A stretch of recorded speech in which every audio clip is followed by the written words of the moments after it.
It's the Green Rush Nation podcast.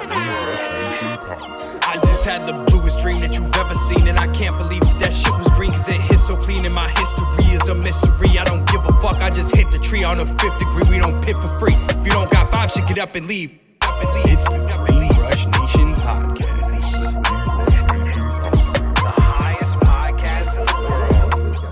Yo, what's going on, guys? This is another episode of the Green Rush Nation podcast. Today, we have another legend on, someone who's also from the East Coast like myself, our boy Trever from Loopy Sanchez. How we doing? Doing good, man. Thank you for having me. Appreciate it. Of course, brother. We appreciate you coming out. How was the travels in? Not too bad? Not too bad. It was good. Good. I'm glad to hear it. Yeah. So here on the Green Rush Nation podcast, we don't want to just know about your great ventures in the cannabis industry. We want to know about you as a person as well.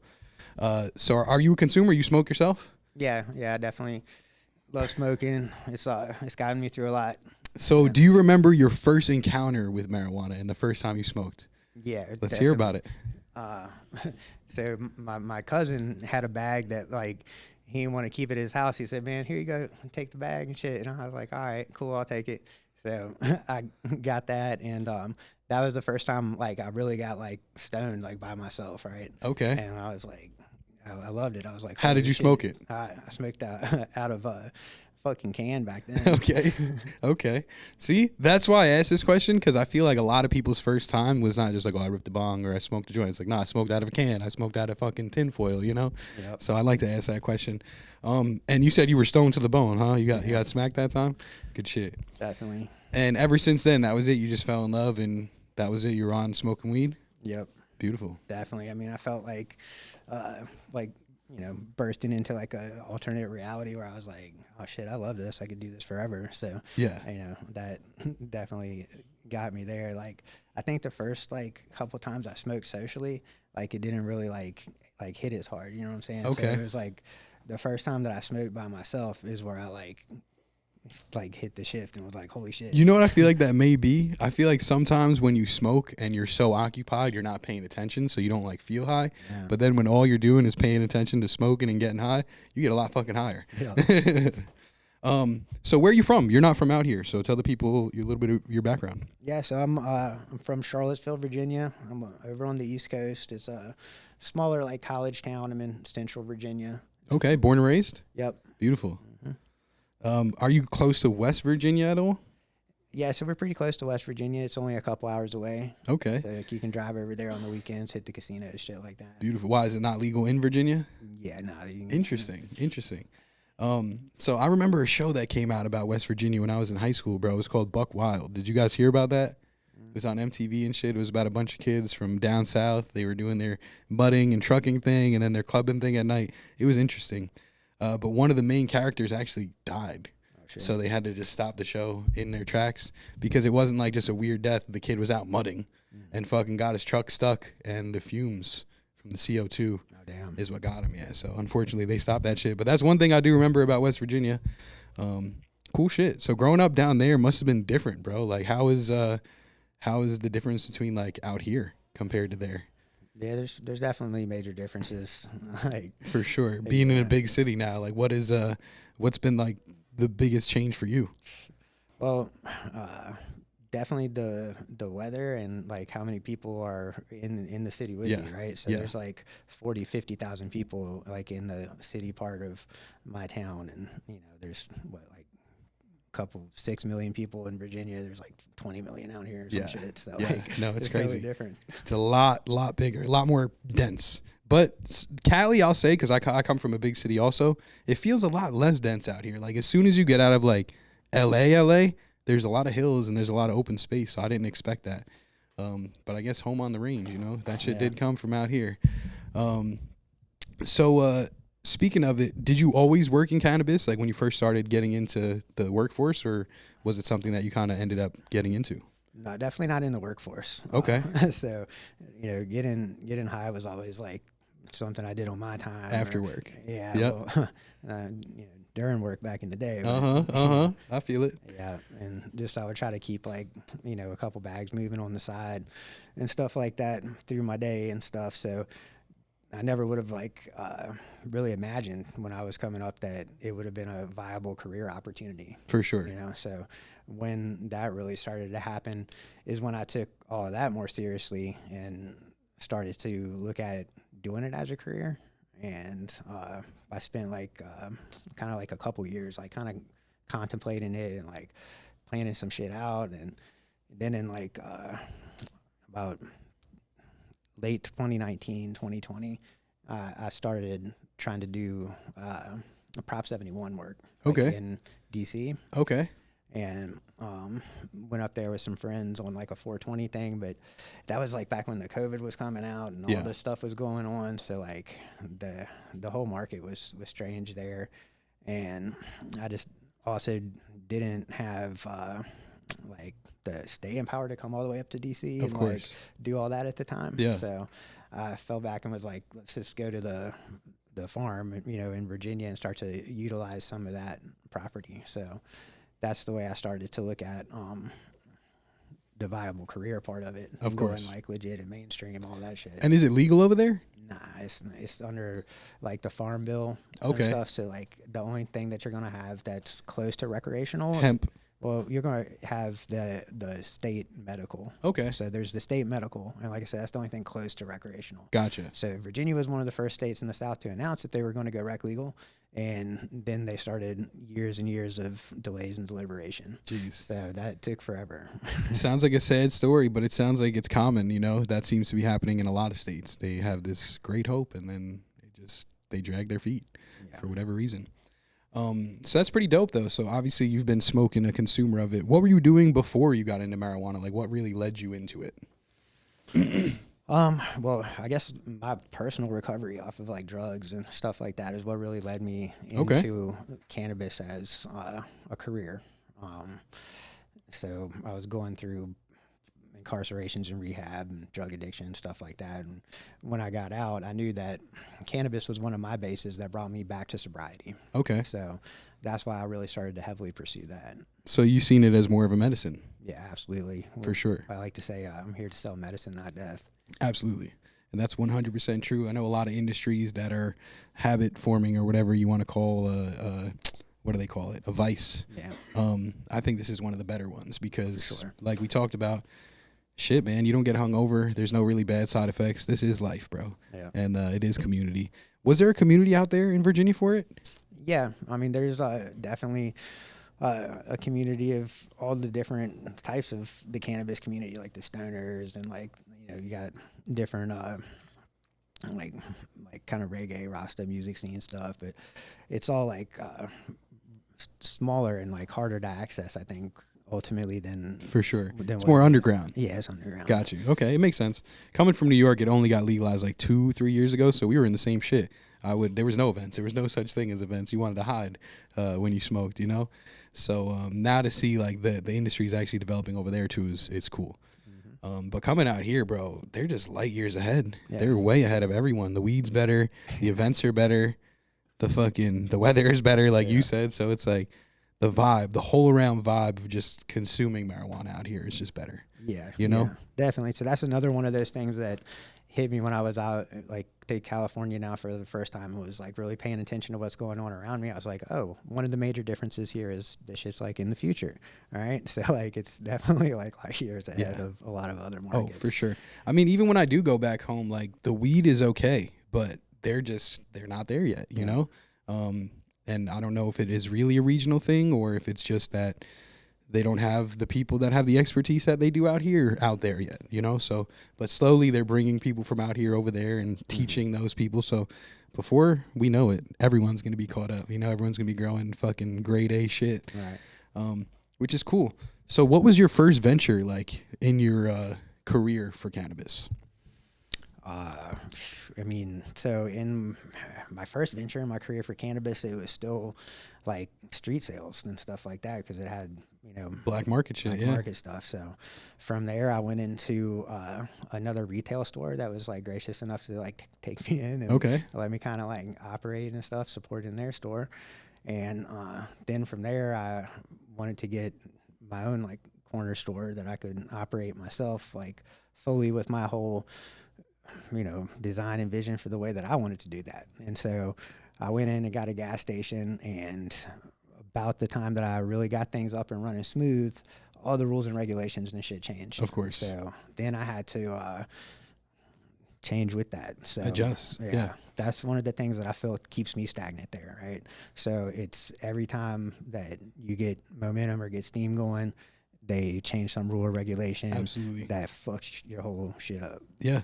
So is that why you made the move to California? Yeah, absolutely. I was For sure. let me go to a tried and true market where they've already got their shit together and it's standard business every day, and get that down pat, and then I'll come back and readdress Virginia. When Absolutely. It's once you're established, it's much easier to go back in once you know how it operates. Now you just got to figure out, like you said, the laws and the regulations, but we already have a business operating, so now let's just figure that out on the back end. So speak about Loopy Sanchez a little bit. How did you guys develop the relationship with them?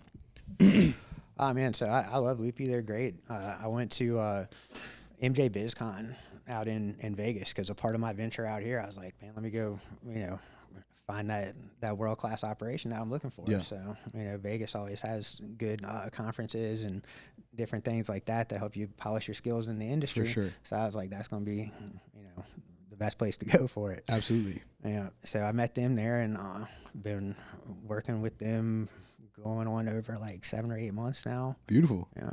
And now you have a delivery service. Yep. So how did that come about? What was your options when you came out here, and what made you go with a delivery service?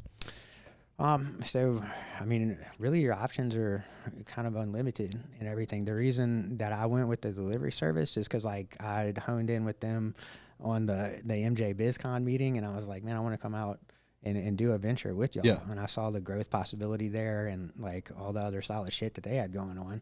So I was like, is there a part of your license that you feel like is like underutilized or that you want to see, more use of? For right? Sure. And there's like, yeah, there's an option for delivery here and stuff. I was like, hell yeah, I'll take that. Beautiful. Beautiful. So what was your plan? You were in Virginia. You find out you have this opportunity. What was your next steps? How did you get ready to come out here? Just a couple months of like, pre-gaming back and forth, thinking about ultimately what we were going to do with the delivery service and ultimately the operation kind of as a whole. And then came out to do a couple different deals and moving pieces. And then after that, I was like, shit, I'm just going to come out here. That's it. And when did you come out this way? So I've been out here for like a little over 2 months now, I think. 2 months? Yeah. Damn, that's super not a lot of time at all. Yeah. Damn, and you're sitting here on the Green Rush Nation podcast. That's pretty crazy. Awesome. You must know some good people. Yep. Definitely, for sure. Definitely. That's dope, but we love to see shit like this. When I first came out here, I thought that was the coolest thing, that you were able to get fucking weed delivered to your door. Yep. So I won't say names, but when I came out here in like I want to say it was like during the pandemic, so like 2020, 2021, I would order like every day. I was getting some shit, bro. They had the best deals. This place always had like 30% discount. I was like, holy shit. They would deliver wherever I was at, whether I was up in fucking Acton, like almost by Palmdale, or I was in Hollywood. Like, it didn't matter. So I was like, all right, cool. So I would order. And I was there for 2 months, so I'm sure I was a good customer of theirs. Oh, yeah. And when I left, they like hit me up. They're like, hey, is everything okay? And I'm like, yeah, why? What's up? They're like, oh, we just haven't heard from you. I'm like, oh, I live in New York. And they're like, oh, okay, that makes sense. So then I'm like, damn, did I really fucking order that much from those people? Yeah, to make them hit me up and be like, did we do something wrong? But that was the coolest shit. And I actually discovered them back in like 2017. They were a company that was doing medical. It was a medicinal delivery, and I had to go get my fucking med card down on the boardwalk in Santa Monica or wherever it was, Venice Beach. Ripped off. But hey, I was able to get weed then, and we were able to get shit delivered right to the Airbnb, so it was cool as fuck. What's been one of your favorite experiences coming out to California from Virginia in just terms of anything, honestly? What's your biggest takeaway for California? Not even just cannabis. So that's a good one. I mean, ultimately, I guess It is the weather, man. There's a whole element to the weather. The that 3 W's, bro. The women, the weed, the weather. Biggie said it best, you know? Yeah, dude, it's the weather, man. Because like the weather dictates your whole schedule back home on the East Coast. You got to shift with the seasons. People don't understand that, bro. Yeah. It's like you have plans and now you can't because it's fucking raining. Like literally, I was just home 2 weeks ago. We were gonna go to the beach. It's fucking raining, bro. What are you gonna do? You're not gonna go to the beach when it's raining. That was one of my favorite things coming out here, bro. Like you can stick to your plans. You don't gotta change shit up, you know. So it was cool. It was cool. And getting into like the delivery side, what has been some of your biggest challenges? So I think that, you know, breaking through an established market is your biggest challenge in a new market. Yeah. Right. But, you know, like I said, luckily I have good people to work with here, and that makes a big difference because you can't just also come into a business sector and not have like grassroots or like local people and everything else to work with. Absolutely. Yeah, you got to have that on your side. So no, for sure. Well, it's good that you guys got in with someone that's known in the area because now you guys, at least, like you said, you have a little bit of a foundation to work off. Now, what does like the day in the life of an operation of a delivery service look like? What does that look like? So we just come in, check the POS, see what orders are there, pull stuff out of the cage, start to bag it up, get ready to go out on delivery. In between that, just doing some like marketing and handing out stuff, like flyers and whatnot on the streets. We got some new like stickers and QR codes we've been running around. And if I'm not mistaken, you guys have a crazy first-time patient deal. You want to just talk about that a little bit? The 60% off on the deal. Yeah. So if you get a first-time order, 60% off everything, and that matches with our daily deals. You heard that, bro? 60% off first order. Go check them out. That's really fucking cool. So doing this, where do you see this going? Like even 12 months to 5 years down the line, where do you see yourself with Lupe Sanchez? Well, I see us expanded out like a MSO eventually after some more of the legality changes and the other like, we got like 23 states down now, got the rest of them to go after all that changes, and it becomes, a normal business process. Then it becomes, you know, an opportunity to, franchise out into, multiple states and grow from there. Absolutely. And are you guys like Amazon? You're there. Yeah. You're there ASAP? Yeah. We're there in like 30 minutes unless there's that crazy ass LA traffic. Beautiful. And where do you guys focus right now? Where do you operate? So our main operation is out of Sun Valley, and then we have downtown East LA, and we're working out of the Inland Empire. Okay. So damn, you guys cover a wide spread of this. I know it's been a short period of time, but has there been any crazy stories that you've had so far being in the delivery business? I mean, there's all types of crazy stories in the cannabis business. That's for sure. for damn You know sure. what I'm saying? Well, speak about that actually. What's been one of your craziest experiences, maybe one wildest story in the cannabis industry? Oh man, that's a tough one. I've had some, you know, varying experiences in the industry. Definitely, it's definitely not like an easy industry. That's for damn sure. Because of the like the multi-market thing, or however you want to put it. You know, it's different in all places. So that would kind of be like, what's your craziest story on what day and what market? Absolutely. So I don't know about that one. For sure. Any like crazy standout stories to yourself? You know, like have you been in any sketchy situations maybe or something like that? No, not yet. Nothing God bless, crazy, bro. Knock on wood. Yeah. You know, we don't ever want that. Only reason I ask is because this is the cannabis industry, bro. People have some crazy fucking stories. Even pushing peas back in the day, like I got robbed technically. No one came and fucking held a gun to me, but it was like I got robbed secondhand, you know? Someone was hitting people up looking for weed. One of my boys is like, yo, do you have weed? I know you sell weed. I'm like, do you know this person? He's like, yeah. He didn't fucking know the person. So I gave him the weed. He went to go meet the person, and then the guy ran off on him. So I looked at my boy. I'm like, you know what this means, right? He's like, yeah, I'm sorry. So that's what, right then and there, you know, like I knew already not to sell to people I didn't know. But if you're coming to me and you're my friend and you say you know this guy, I'm going to take your word for it, you know? So like now if we're going to take that loss, that's got to be on you, buddy boy. What kind of tech do you guys use for like your delivery service? We use a web joint POS and a couple different terminals and stuff like that. Okay. So what's the best way for someone to contact you and place an order? So they can go directly to the Cali Kind Buds website right now is the best way to do that. We're on Weed Maps and all the other stuff. But yeah. Go to the And website. so I know you just mentioned the Cali Kind Buds. That's like the original brand that you came out here with. I know you said you're changing it over more to the Lupe Sanchez, but you're still going to keep the genetics. Mm-hmm. You want to talk about that a little bit? Yeah, so Lupe's expanding the genetics and coming out with some new genetics, and we're going to do like some specialty drops. We're doing some more extracts, and we're doing like different solvent methods and stuff with the extracts. Okay. Yeah, so we'll come out with some solvent-free stuff, and then some alternative solvents and stuff to what's currently the major part of the market. I kind of like those a little bit better and stuff. Like I've done a lot of the stuff like the BHO stuff's good, right? But then like also that shit's like super sketch. Like it feels like you're working in a meth lab every day. Oh, for sure. BHO Unless you're doing it the right way, yeah. I would say keep that to the professionals who have a lab.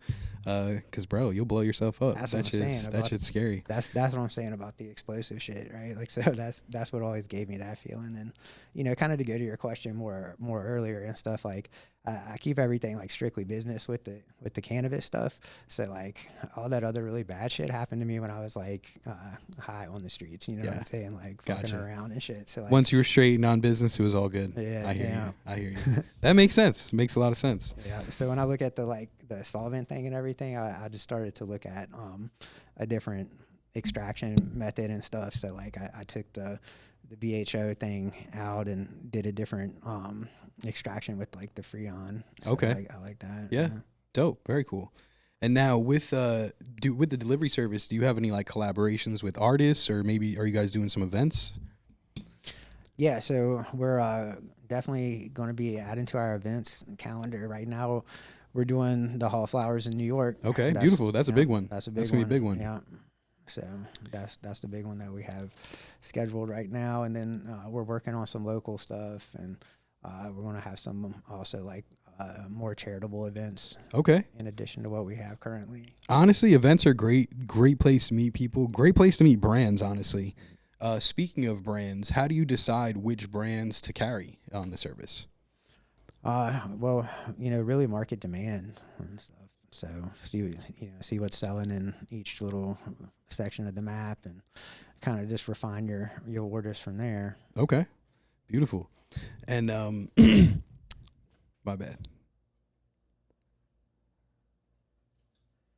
Do you guys? What do you do to market yourself? How do you connect with your customers? Are you guys on social media? Yeah, we're building our social media. We've got our Instagram. I wanted to get a stronger Facebook page up, but every time I get one of those going, they Facebook is bad too. Damn. Yeah, well, it is owned by Instagram as the same people as Facebook, so I guess that makes sense. So we're going to get more social media and stuff going, but right now we got the Instagram, and that's working good for us.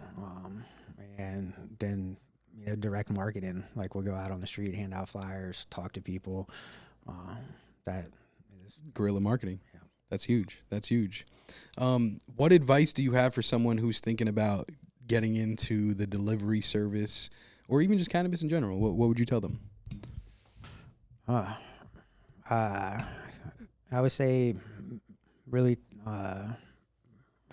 focus on what market you're entering, and try to do some research like on the market in live time when you're there. Right? Okay. Because that's going to be ultimately what's going to dictate the best results. Like you can sit around and kind of have paralysis by analysis and look at every different option in every different place.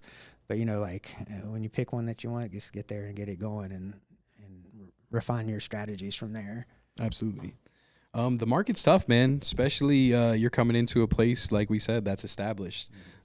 So what do you think, how should you approach a place that is saturated in terms of a place that maybe doesn't have so many, like Virginia? Yeah, well, I mean, Virginia is going to be like a different market altogether. I would definitely say you'll be able to tell by the length of the establishment of the market. Okay. Yeah.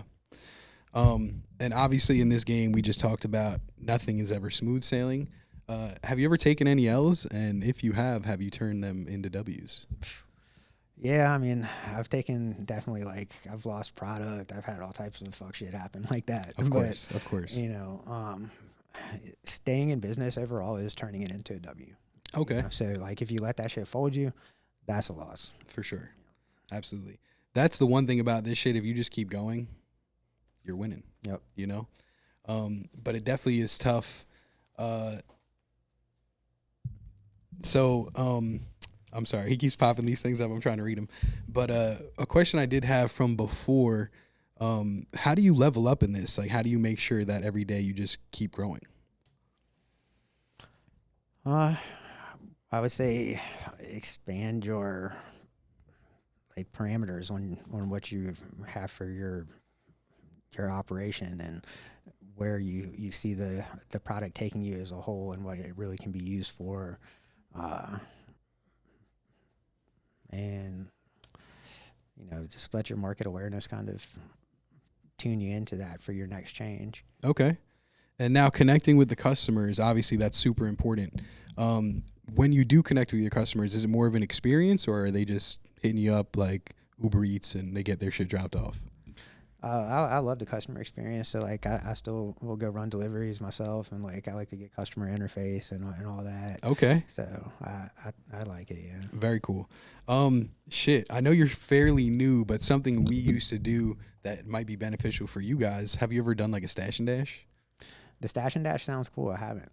So we used to do that. It gets a lot of people involved just because it gives you a sense of community. You know, it lets you get a gauge for if people are rocking with you, because now you put it out there, maybe someone was fucking with you, but they couldn't afford it, and now they see you're going to do some shit where they can potentially get it for free. So now you go out there, you meet them in the street.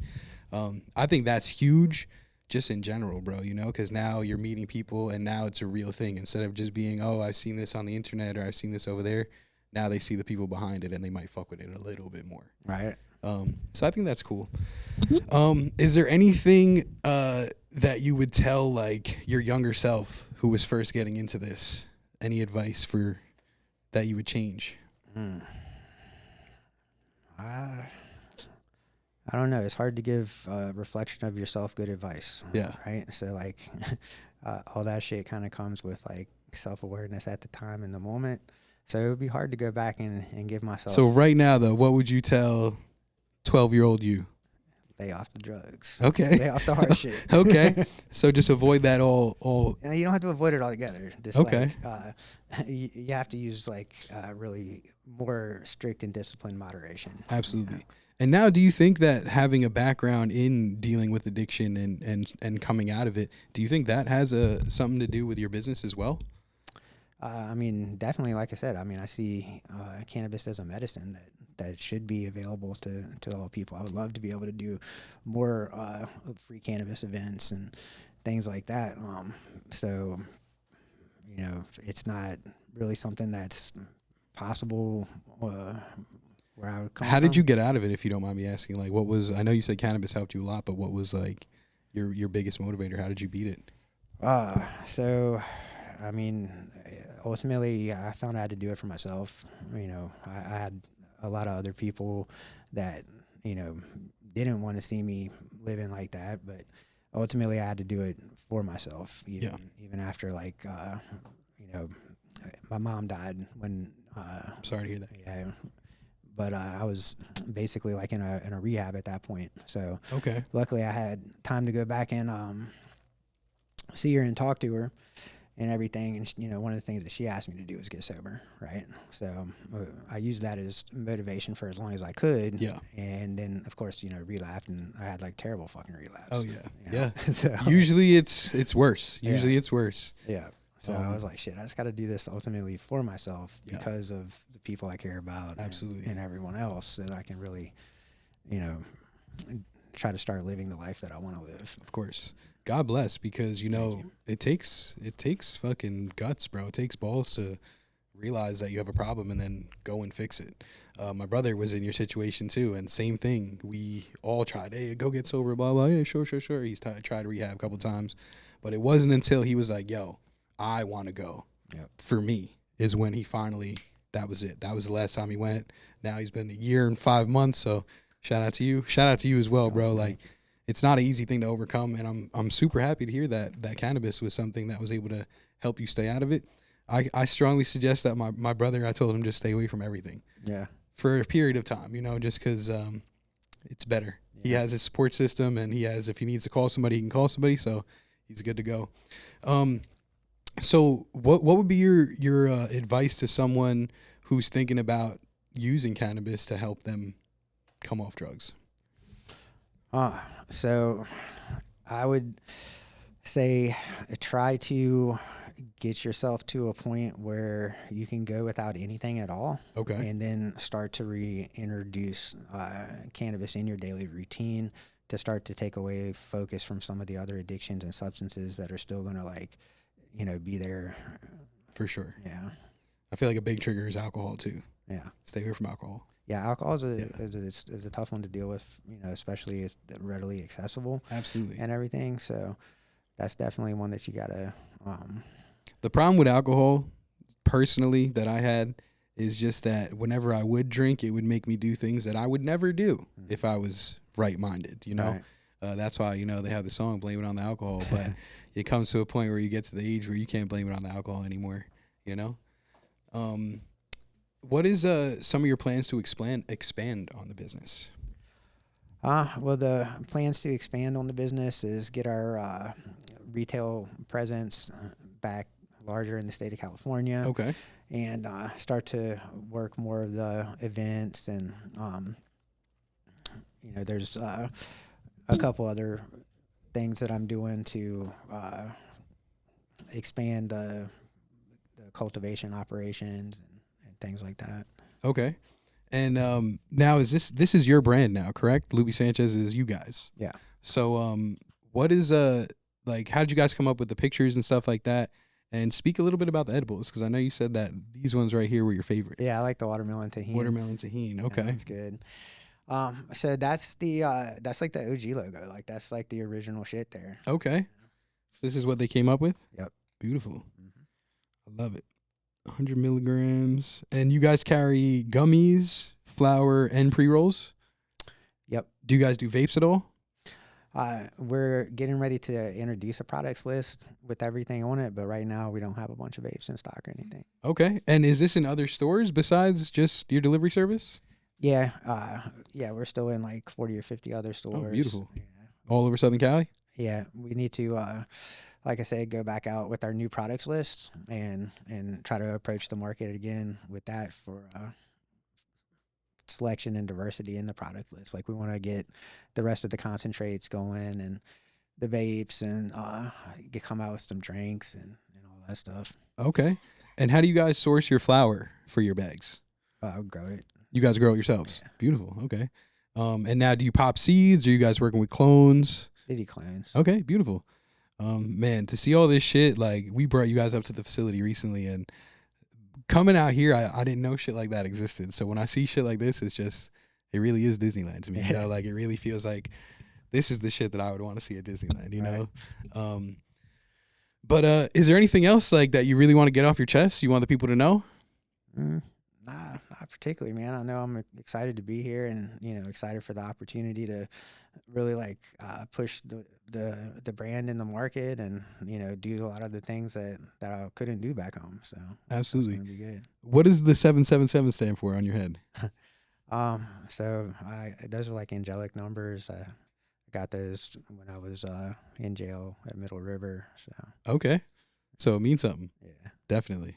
Yeah, I believe I'm a firm believer in seeing consecutive numbers, even with time. I'm always looking at the time and I'll see it's whatever, 11:11 or something like that, and I feel like that's just reminding you that you're on the right path. Yep. If you always see stuff like that, it's not a coincidence. Yeah. So to see that on your head, I didn't know if you were a gambler or if it had something. Give me 1 second. What does that say? Okay. Okay. Gotcha. Okay. So brand new customer, they've never ordered, this is their first time, how do they go about it? What's their experience going to be like? So if they're just searching us in a search bar, then they can just do CaliKindBuds.com, go to the website, place their order from there, and they can also go to our Instagram and message us on that, and then usually once they get the number, they'll just start texting us, and we'll start to give them a specialized order. Okay, beautiful. What is the phone number? You want to let the people know? Shit. It's all right. We could pop it up on the screen. Yeah, so shit, let them know where they can find you if you have any social medias, and shit, let the people know what they can expect from Lupe Sanchez in the future. There Use we go. the QR codes. So I'll hold that up. CaliKindBuds.com. And you are on Instagram, if I'm not mistaken, correct? Yep. That's your Instagram right here. Beautiful. Cali Kind Buds on Instagram? Yep. Perfect. Shit, man. Well, we appreciate you coming out and bringing your energy. Just let the people know, like I said, where they can find you, what to expect when they come through Lupe Sanchez, and just let them know where you want to see yourself in 5 to 10 years. Well, yeah, you can find us at lupesanchez.com or CaliKindBuds.com, and where ultimately I see us in the next 5 years is in every state, hopefully. Yeah. If federal legalization goes correct. Legalization, yeah. But hit them up. They got a crazy deal, 60% off your first order. So I wouldn't miss out on that unless you don't like to save money. I don't know. But if you do, hit them up. We appreciate you and your time coming out. Thank you, Trever. All right, man. But shit, that is another episode of the Green Rush Nation podcast. Tell your mother, your brother, your sister, your mistress. Shit, tell your dog. He probably wants to hear about it. But that's it for today, bro. We appreciate you coming out. Awesome. Thanks for having me, man. Thank you. Appreciate you. Beautiful. I just had the bluest dream that you've ever seen, and I can't believe that shit was green, cause it hit so clean, and my history is a mystery. I don't give a fuck, I just hit the tree on the 5th degree. We don't pit for free. If you don't got 5 shit, get up and leave.